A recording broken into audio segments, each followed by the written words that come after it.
कल मैंने आप लोगों को क्वेश्चंस करने के लिए दिया था बुक से कि जितने भी चैप्टर्स हो चुके हैं आपके, आप उसके क्वेश्चंस प्रैक्टिस कीजिएगा। प्रैक्टिस किया आप लोगों ने?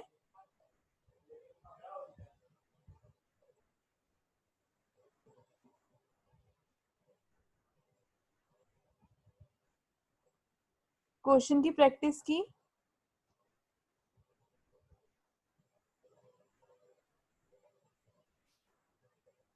ठीक है, तो अब हम क्या कर रहे हैं, एक नया चैप्टर शुरू करने जा रहे हैं आपका। ठीक है, बेसिकली जो न्यूमेरिकल चैप्टर्स थे वो आपके यहाँ पे अब कंप्लीट हो चुके हैं। अब उसके बाद हमें जिस टॉपिक पे चलना है वो आपका मेनली थ्योरेटिकल टॉपिक्स हैं। ठीक है, इस क्लास पे ज्यादा फोकस दीजिएगा, और जो आज टॉपिक हम लोग पढ़ने जा रहे हैं वो कहीं ना कहीं आपने प्रीवियस सेमेस्टर में आप पढ़ चुके हैं। ठीक है, एक तरीके से हम उसी टॉपिक का रिवीजन करते हुए आगे की तरफ चलेंगे। ओके, क्लास स्टार्ट करते हैं फिर। आज का हमारा टॉपिक है आपका बजटरी कंट्रोल। ठीक है, बजटरी कंट्रोल के बारे में आपको पढ़ना है। मेन ये पूरा जो सिलेबस है, जो अगर आप मेनली देखा जाए कॉस्ट अकाउंटिंग तो एक तरह का न्यूमेरिकल सब्जेक्ट है, बट आपके कोर्स में सिर्फ थ्योरेटिकल पोर्शन इसका कवर करवाया गया है। ठीक है, तो हम समझने की कोशिश करेंगे कि बजटरी कंट्रोल होता क्या है और किस तरीके से ये वर्क परफॉर्म करता है और क्या इसका मेनली मतलब क्या होता है। ठीक है, सबसे पहले इंट्रोडक्शन मेनली देखते हैं। बजटरी कंट्रोल एक तरह का डिवाइस होता है, एक तरह का मैनेजमेंट डिवाइस होता है, जो कि किसी भी कंपैरेटिव बिजनेस में अपने पर्पस को कंपेयर करने के लिए यूज किया जाता है। मतलब कि हम अगर अपने बिजनेस को बहुत इफेक्टिव तरीके से चलाना चाहते हैं, अपनी सारी चीजों को एक प्रॉपर मैनेज करना चाहते हैं, तो उसके लिए बहुत जरूरी है कंट्रोल करना। ये हम सब जानते हैं। स्टार्टिंग में हमने मैनेजमेंट वगैरह पढ़ चुके हैं, क्लास 11th में 12th में बीकॉम फर्स्ट ईयर हमने मैनेजमेंट टर्म पढ़ा था। मैनेजमेंट में एक फंक्शन आता था कंट्रोल, कंट्रोलिंग मेनली जिसे हम कहते थे। उसमें हम क्या पढ़ते थे कि किसी भी बिजनेस को अगर मुझे इफेक्टिवली रन कराना है without any distribution, without any conflict, तो मेरे लिए बहुत जरूरी है कि मैं अपनी सारी चीजों को कंट्रोल करके चलूं। ठीक है, तो यहाँ पे यही बताया गया है कि अगर मैं चाहती हूँ कि मेरा बिजनेस बहुत इफेक्टिवली रन करे, ग्रो करे, और साथ ही साथ मैनेजमेंट जिस तरीके से मैं अपना ऑब्जेक्टिव को अचीव करना चाहती हूँ, अकम्प्लिश करना चाहती हूँ, वो इजीली अचीव हो जाए, इसके लिए बहुत जरूरी है कि हम अपनी चीजों को कंट्रोल करके चले। बजटरी कंट्रोल मेनली इसी तरीके से वर्क करता है किसी कंपनी के लिए, ताकि वो अपने सारे पर्पसेस का यूज कर सके और उसे अचीव भी कर सके। ठीक है, ये सिर्फ मेनली इंट्रोडक्शन था। अब समझते हैं बजट क्या है। जो बजट टर्म है ये सब जानते हो। ठीक है, नेक्स्ट सेमेस्टर जो हमने पहले पढ़ा था, प्रीवियस सेमेस्टर था आपका थर्ड वाला, उसमें हमने पूरा एक चैप्टर पढ़ा था आपके बजट के ऊपर कि बजट एक तरह से होता क्या है। तो उसमें हमने देखा था कि बजट एक तरह का ब्लूप्रिंट होता है, जिसमें कि हम ये डिसाइड करते हैं कि हमें किस तरीके से अपने पूरे अकाउंटिंग पीरियड में अपने कामों को करना होता है। मतलब एक तरह से एक लिमिट डिसाइड कर दी जाती है बजट के अंदर कि हमें क्या करना है और किस तरीके से वर्क परफॉर्म करना है। इस चीज को हम बजट में डील करते हैं। यहाँ पे देखते हैं इंट्रोडक्शन में बजट को क्या बोला गया है। बजट कहता है, a budget is a plan expressed in quantitative, usually monetary terms, covered a specific period of time, usually 1 year. ठीक है, इसमें कहता है कि बजट एक तरह का प्लान होता है, एक प्री डिसाइडेड प्लान होता है, जिसमें हम क्वांटिटी टर्म्स का यूज करते हैं। क्वांटिटेटिव टर्म्स का यूज करते हैं मतलब कि सभी चीजों को पैसों में, मॉनेटरी टर्म में इसका यूज किया जाता है। अब देखो, अगर हम बजट डिसाइड कर रहे हैं तो हम क्या सोचेंगे कि पूरे महीने में या पूरे साल में हम किस तरीके से वर्क परफॉर्म करना चाहते हैं, हम किस तरीके से कामों को करना चाहते हैं। ये सब किस में डिसाइड होता है? आपका बजट के अंदर डिसाइड होता है। ठीक है, खुद सोचो, जो हमारी मम्मी लोग बजट तैयार करती है कितने टाइम का करती हैं? 1 महीने के लिए, ज्यादा ज्यादा 2 महीने 3 महीने के लिए डिसाइड होता है। अब ऐसा तो है नहीं कि 5 साल का हम बजट तैयार करके रख लें अपने पास। इवन जो गवर्नमेंट होती है, गवर्नमेंट में कितने साल का बजट पेश करती है? सिर्फ 1 साल का बजट पेश करती है। तो इसी में बोला गया है कि बजट एक तरह का प्लान है जो कि क्वांटिटेटिव टर्म्स में यूज किया जाता है, मतलब कि मॉनेटरी टर्म्स में यूज हुआ होता है, जो कि एक स्पेसिफिक टाइम पीरियड को कवर करता है, जिसे हम 1 ईयर बोलते हैं। मतलब 1 साल से ज्यादा कभी भी बजट प्रिपेयर नहीं किया जाता। इसके साथ कहता है, a budget is a quantitative और financial statement that contain the detailed plan and policies to be pursued during the future accounting period, मतलब कि इन फ्यूचर अकाउंटिंग पीरियड, जो 1 साल का पीरियड आने वाला है, उस 1 साल में हमारे क्या प्लान्स होंगे, क्या पॉलिसीज होंगी, क्या रूल्स एंड रेगुलेशंस होंगे, जिसे हमें क्वांटिटेटिव टर्म्स में यूज करना होगा, वो क्या कहलाता है? आपका बजट कहलाता है। ठीक है, ये जो डेफिनेशन थी ये दी गई थी आपकी कॉलिस एंड होशी के द्वारा 2007 में। अगर इन अदर वर्ड्स अगर बोला जाए तो budget is a systematic plan for the utilisation of manpower and material resources. अगर हम इजी लैंग्वेज में बात करें और लेमैन की लैंग्वेज में बात करें तो बजट एक तरह का सिस्टमैटिक प्लान है, एक सीक्वेंस में किए जाने वाला काम है, जिसका मेन मोटिव होता है मैन पावर को यूटिलाइज करना और साथ ही साथ मटेरियल रिसोर्सेज का भी यूटिलाइजेशन करना, ताकि उसका वेस्टेज ना हो सके।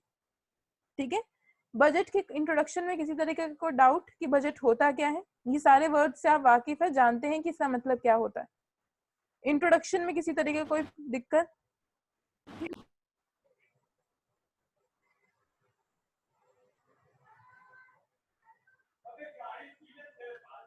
ओके, आगे चलते हैं। नेक्स्ट आता है पर्पस ऑफ बजट। इसके अंदर हम डिटेल स्टडी नहीं करेंगे, सिर्फ ऊपर से पढ़ लेते हैं कि पर्पस ऑफ बजट मेनली होता क्या है।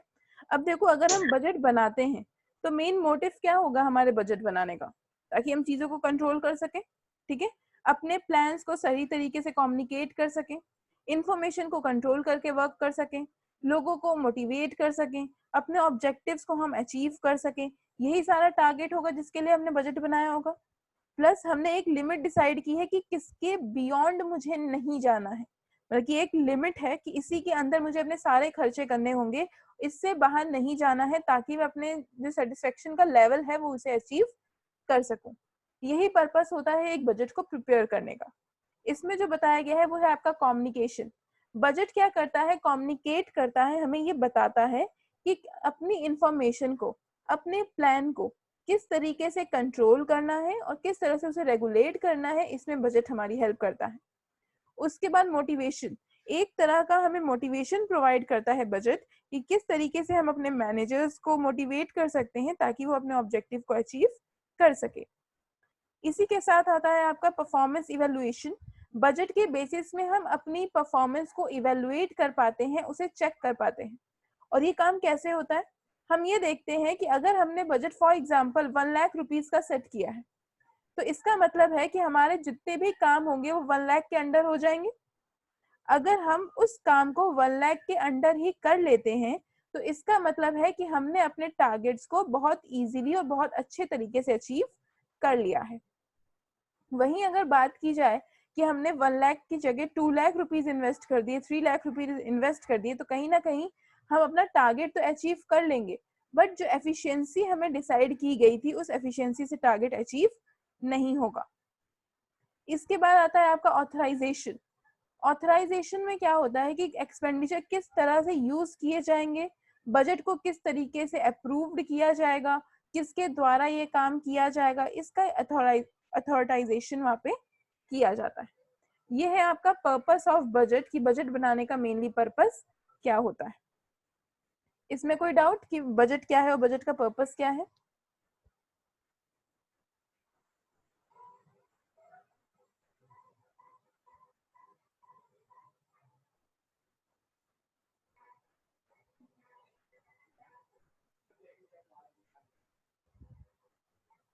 ओके, आगे चलते हैं फिर। नेक्स्ट आता है step of preparation of budget.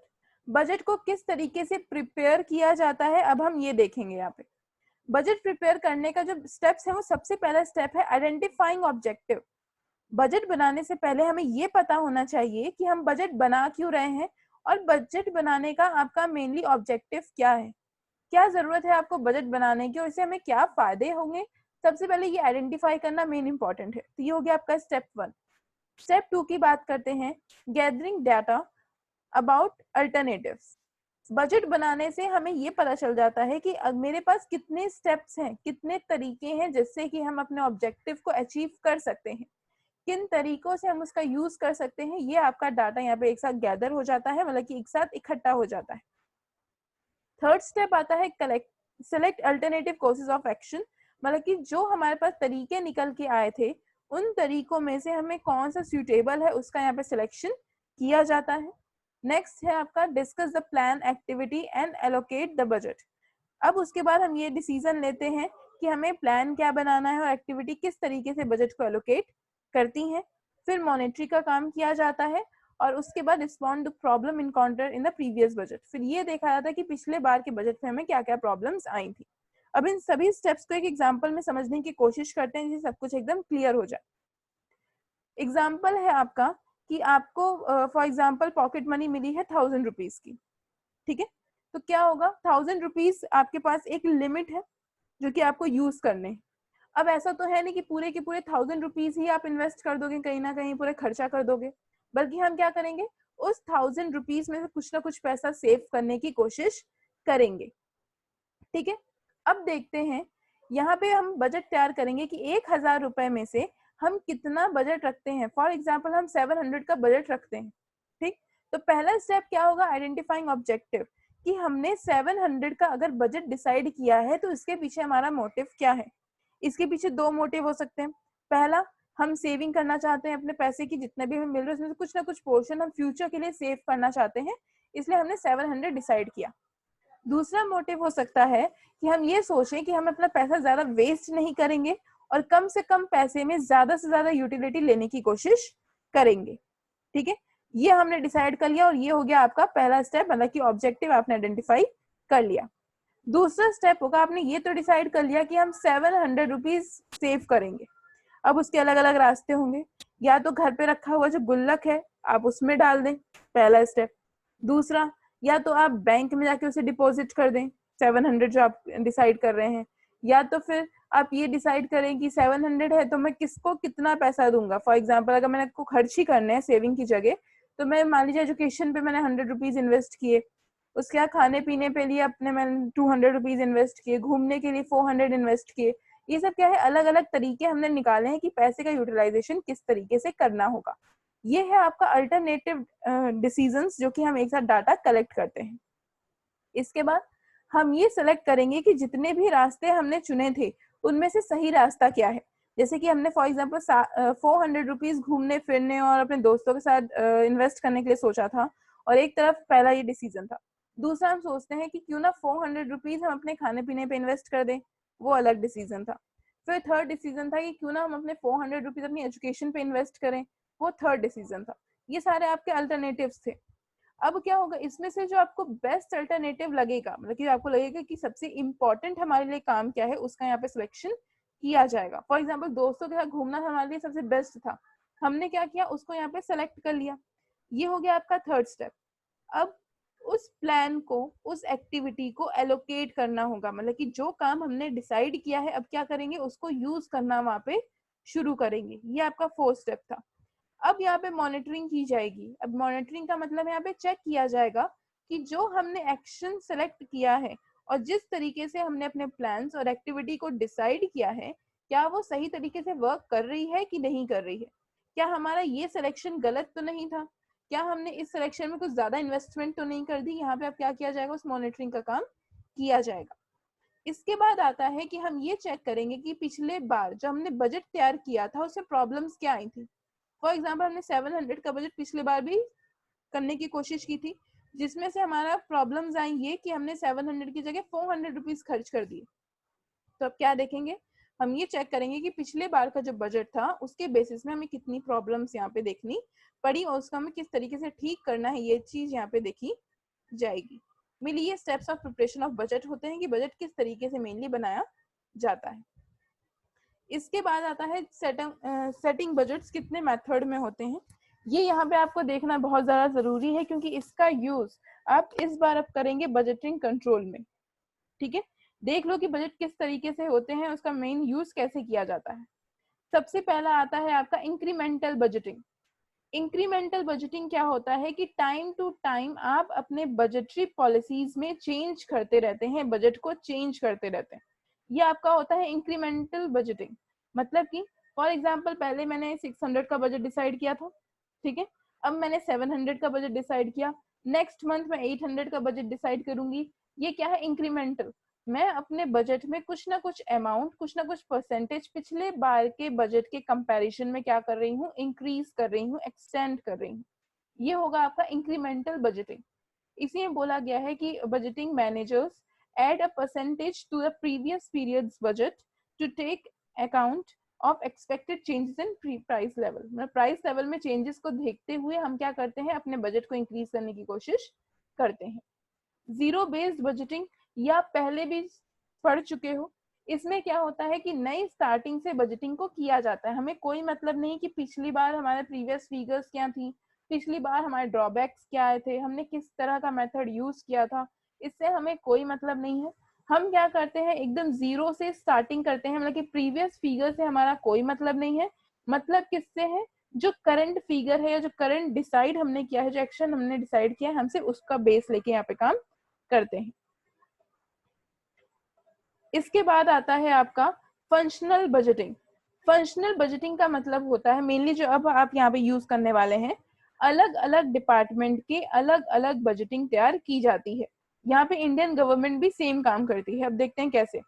देखो, अलग अलग डिपार्टमेंट है। फॉर एग्जांपल हमारा टेक्सटाइल डिपार्टमेंट है, यहाँ पे हम कपड़ों का व्यापार करते हैं। तो उसमें कितने तरह के डिपार्टमेंट होंगे, एक होगा आपका प्रोडक्शन का डिपार्टमेंट, एक होगा आपका सेल्स का डिपार्टमेंट, एक होगा आपका एडवर्टाइजमेंट का डिपार्टमेंट।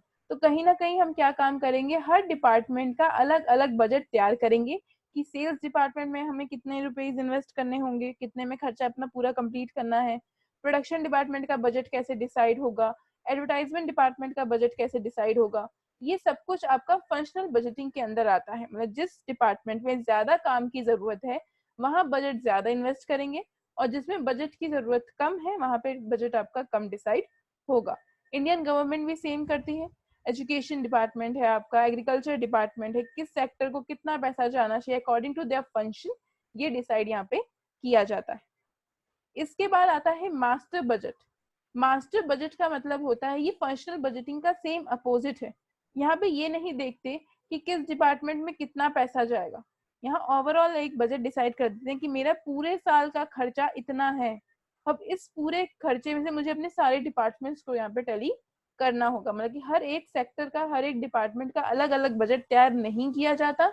ये मास्टर बजट होता है, मतलब कि पूरे बजट की एक समरी की तरह प्रेजेंट किया जाता है। इसके बाद आता है आपका एक फिक्स्ड बजट। फिक्स्ड बजट का मतलब होता है ये हर टाइम पे फिक्स रहता है, चाहे आपकी आउटपुट कितनी है, टर्नओवर कितनी है, इनकम इंक्रीज हो रही है, इससे कोई फर्क नहीं पड़ता। अगर मैंने 700 का बजट डिसाइड किया है तो हर बार 700 बजट ही यहाँ पे फिक्स रहता है, ये आपका फिक्स बजट कहलाता है। फ्लेक्सिबल बजटिंग क्या होती है, फ्लेक्सिबल बजट क्या होता है, जो टाइम के अकॉर्डिंग, एक्टिविटीज के अकॉर्डिंग, बिहेवियर के अकॉर्डिंग चेंज होता रहता है, ये आपका फ्लेक्सिबल बजटिंग कहलाता है। इतने में कोई दिक्कत जो अभी तक ना समझ में आई हो, किसी तरीके का कोई डाउट?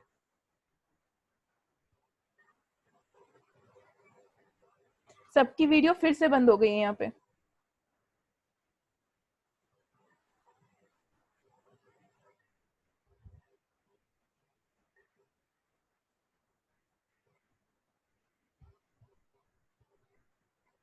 उसके बाद आगे चलते हैं। अब आता है आपका बजटरी कंट्रोल। अब क्या है, जितना अभी तक हमने समरी पढ़ी कि बजट ये होता है, इतने तरह का होता है, इस तरह से बनाया जाता है, कैसे इंप्लीमेंट किया जाता है, ये सब हमने बजट में पढ़ा। बजटरी कंट्रोल क्या होता है, इन सभी फाइनेंशियल कंट्रोल सिस्टम, मतलब कि जितना भी हमने बजट डिसाइड किया था, जब हम उसे कंट्रोल करने की कोशिश करते हैं, मतलब कि उसे एक व्यवस्थित तरीके से चलाने की कोशिश करते हैं, तो वो क्या कहलाता है, आपका बजटरी कंट्रोल कहलाता है। ठीक है।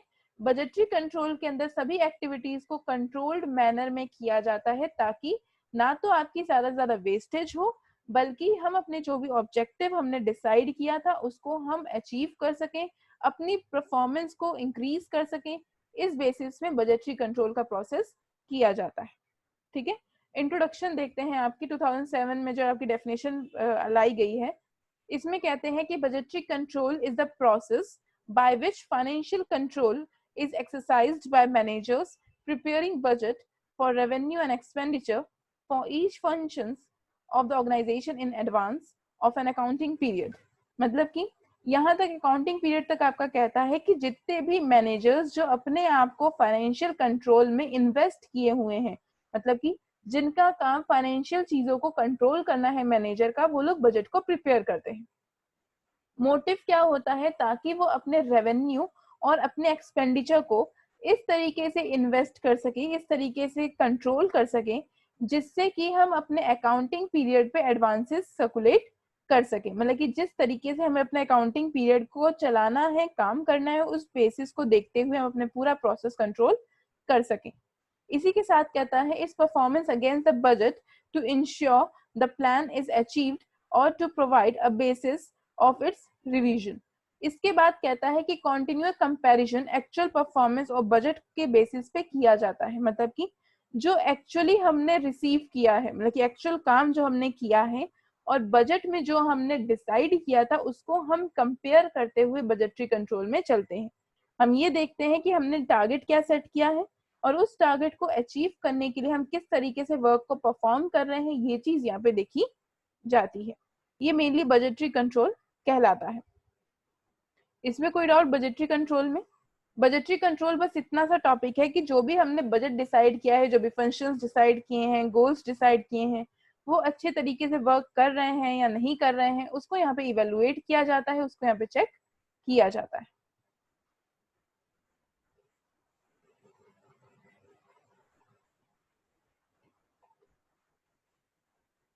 इसके बाद नेक्स्ट टॉपिक पे चलते हैं हम आपके।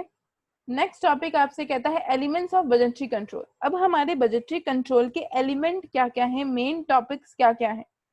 सबसे पहला होता है, सबसे फर्स्ट एलिमेंट जो आपका आया है वो है सेटिंग बजट। बजट को सेट करना। किस बेसिस पे सेट करना है? आपके रेवेन्यू, आपके एक्सपेंडिचर, आपकी कंपनी की एसेट्स और आपकी कंपनी की लायबिलिटीज, ये सारे आपकी अकाउंटिंग एक्टिविटीज को इफेक्ट डालते हैं। हमारी कंपनी का रेवेन्यू क्या हो रहा है, हमारी कंपनी के एक्सपेंडिचर क्या हो रहे हैं, ये सारे आपकी एक्टिविटीज कंसर्न होते हैं, उनको इफेक्ट करते हैं। इन्हीं सब टॉपिक को देखते हुए हम क्या करेंगे, अपने बजट को सेटअप करते हैं। सेकेंड एलिमेंट आता है measuring actual result against the budget on the continuous basis. Next element is next important topic कहता है कि हमारी जो एक्चुअल परफॉर्मेंस हो रही है, जो एक्चुअली हम काम कर रहे हैं, उसको क्या करेंगे, कंपेयर करेंगे जो हमने बजट डिसाइड किया था, और ये काम कॉन्टिन्यूअस बेसिस पे होगा। ऐसा नहीं कि एक बार हमने कंपेयर कर लिया, सब कुछ सही चल रहा था तो कंपैरिजन हमने बंद कर दिया। हम क्या करेंगे, ये कंपैरिजन कंटिन्यू बेसिस में रेगुलेट किया जाता है। थर्ड कहता है आपसे identifying and analysing deviations for budgets and modifying both actual operations and subsequent budgets. मतलब कि हमें क्या करना है, टाइम टू टाइम अपने बजट को मॉडिफाई करते चलना है, अपने एक्शंस को, अपने बजट को, प्री डिटरमाइंड ऑब्जेक्टिव्स को, सबको क्या करना है, मॉडिफाई करते हुए चलना है, चेंजेस करने की कोशिश करनी होगी। इस टॉपिक के बाद आता है आपके एडवांटेजेस ऑफ बजटरी कंट्रोल, कि हमारे बजटरी कंट्रोल करने से क्या क्या फायदे हैं जो कि हम रिसीव करते हैं। तो सबसे पहला फायदा है कोऑर्डिनेशन। अब देखो, जब सारी चीज हम कंट्रोल्ड मैनर में करेंगे, सब चीज कंट्रोल करके करेंगे, तो इससे सबसे बड़ा फायदा क्या होगा कि आपके पूरा ऑर्गेनाइजेशन एक कोऑर्डिनेटिंग मेथड में काम करेगा। मतलब कि सब लोग आपस में मिलजुल के काम करेंगे। सबसे मेन ऑब्जेक्टिव ये था। उसके बाद आता है रिस्पॉन्सिबिलिटी अकाउंटिंग। मतलब कि अब हमें पता चल जाएगा कि मैनेजर की रिस्पॉन्सिबिलिटी किस तरीके से अपने रेवेन्यू की तरफ और अपने एक्सपेंडिचर्स की तरफ, और किस तरीके से वो अपनी प्रॉब्लम्स को सर्कुलेट करता है और कैसे उसे काम करता है, ये सारी चीज इसके अंदर देखी जाती है। थर्ड कहता है आपका यूटिलाइजेशन ऑफ रिसोर्सेज। आपके पास जितने भी रिसोर्सेज अवेलेबल हैं, आप उसका यूटिलाइजेशन किस बेसिस पे करते हैं, ये यहाँ पे चेक करता है कि आपकी जो कैपिटल है, जो एफर्ट्स हैं, वो सही तरीके से पूरे हो रहे हैं या नहीं हो रहे हैं, इसका कैलकुलेशन यहाँ पे किया जाता है। मैनेजर्स को मोटिवेट करने के लिए यूज किया जाता है। प्लानिंग अहेड, प्लानिंग के अकॉर्डिंग करेक्टिव एक्शंस लेने के लिए काम करता है। उसके एस्टेब्लिश सिस्टम ऑफ कंट्रोल, पूरे सिस्टम को एक कंट्रोल मैनर में करने की कोशिश करता है। उसके बाद आपकी transfer of authority to individual manager for discussions. हर एक इंडिविजुअल मैनेजर तक अपने जो अथॉरिटीज है ट्रांसफर करने की कोशिश करता रहता है। मतलब टाइम टू टाइम चीजों को ट्रांसफर वो करता रहता है, ये देखने के लिए कि हर एक इंसान के पास या हर एक मैनेजर के पास प्रॉपर आपकी अथॉरिटी होनी चाहिए किसी भी डिसीजंस को लेने के लिए। वही नेक्स्ट आता है आपका डिसएडवांटेजेस ऑफ बजटरी कंट्रोल। अब देखो, हमने एडवांटेजेस तो पढ़ लिए, कि आपकी जो बजटरी कंट्रोल करते हैं, जो हम कंट्रोलिंग का काम करते हैं, इससे क्या क्या फायदे हमें देखने को मिलते हैं। अब नेक्स्ट आता है आपका डिसएडवांटेजेस, कि कौन कौन से नुकसान है जो कि कहीं ना कहीं हमें बजट के बेसिस पे करना पड़ता है, हमें फेस करना पड़ता है। सबसे पहला नुकसान है आपका set in stone. Set in stone का मतलब होता है जो आपने एक बार टारगेट सेट कर दिया है, आप उसी में काम करते हो, आप अपना कोई इनोवेटिव आइडिया लेके नहीं आते, प्लस अपनी स्पीड को भी मैक्सिमाइज करने की कोशिश नहीं करते। अगर आपने सेट कर दिया है कि मुझे ये काम एक दिन में करना है और काम इतना है कि आप एक घंटे में कंप्लीट कर सकते हो, तो वो क्या रहेगा, सेट इन स्टोन ही रहेगा, मतलब कि एक पत्थर की लकीर की तरह ही रहेगा। आप उसमें चेंज करने की कोशिश नहीं करोगे। जो टाइम आप डिसाइड कर चुके हो उतने टाइम में ही कंप्लीट करोगे उसको, उसको लेस टाइम पे कंप्लीट करने की कोशिश नहीं करोगे। नेक्स्ट पॉइंट कहता है कि बहुत ही टाइम कंज्यूमिंग प्रोसेस है। अब हमें बजट तैयार करना है, इतने स्टेप्स फॉलो करने हैं, इवेल्युएशन करनी है, फिर बार बार उसकी मॉनिटरिंग भी करनी है, इसकी वजह से बहुत ज्यादा टाइम कंजम्पशन होता रहता है। नेक्स्ट है आपका अनरियलिस्टिक। ये अनरियलिस्टिक है, ये आपके एजम्पशन या इमेजिनरी बेस्ड होता है, इसमें कोई भी चीज रियल नहीं दी गई है। हमने क्या कर दिया कि बजट एक बार फिक्स कर दिया गया, फॉर एग्जाम्पल फिक्स बजट की अगर बात करें, लेकिन होता क्या है, टाइम टू टाइम चीजें चेंजेस होती हैं। आप जो रिसोर्सेज यूज कर रहे हो, रिसोर्सेज भी क्या रहेंगे, टाइम टू टाइम चेंज होते रहते हैं, तो इसलिए बोला गया ये अनरियलिस्टिक इन नेचर होता है। इसी तरीके से डिसइल्यूशंस फॉर मैनेजर्स। मैनेजर्स के लिए क्या होता है, वर्क बर्डन बहुत ज्यादा बढ़ जाता है, जिसकी वजह से उन्हें ये फील होने लगता है कि जो टारगेट उन्होंने सेट किया था, क्या वो उसे अचीव कर भी पाएंगे या नहीं कर पाएंगे। कई बार ये डीमोटिवेशन की तरह भी काम करता है मैनेजर्स के लिए, जिससे कि उनको लगता है कि ओवर कंक्लूजन हो रहे हैं, कॉन्फ्लिक्ट्स क्रिएट हो रहे हैं, कंफ्यूजन क्रिएट्स हो रही है। ये सारे आपके डिसएडवांटेजेस के बेसिस पे आता है। अभी तक कोई डाउट किसी तरीके का बजटरी कंट्रोल चैप्टर में से?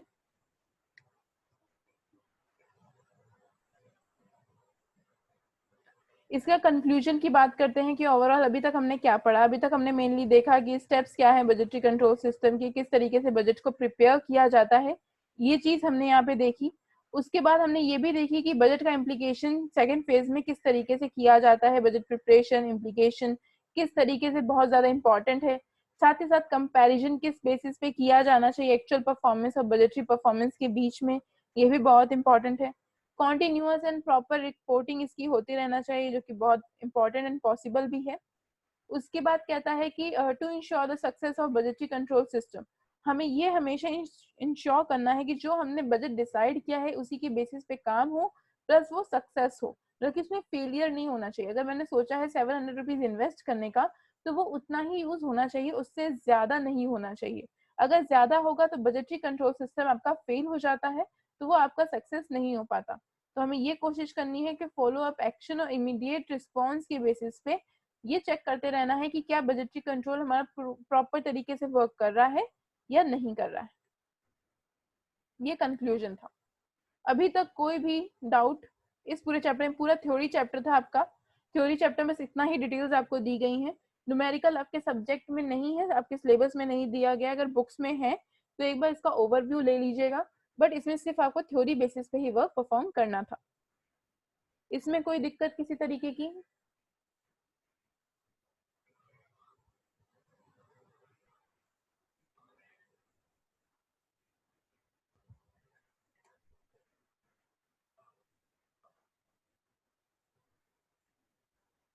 यहाँ पे आपके कॉस्ट अकाउंटिंग के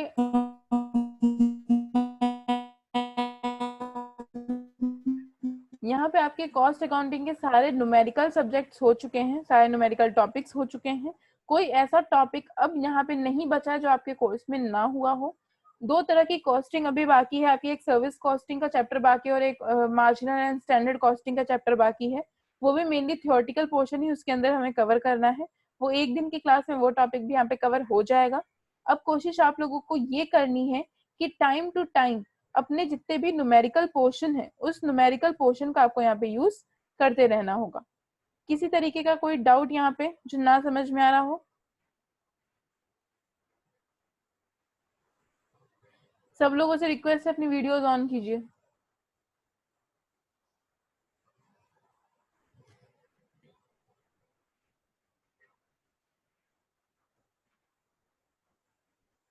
वीडियोस के लिए मुझे बार बार ना बोलना पड़े आप लोगों को।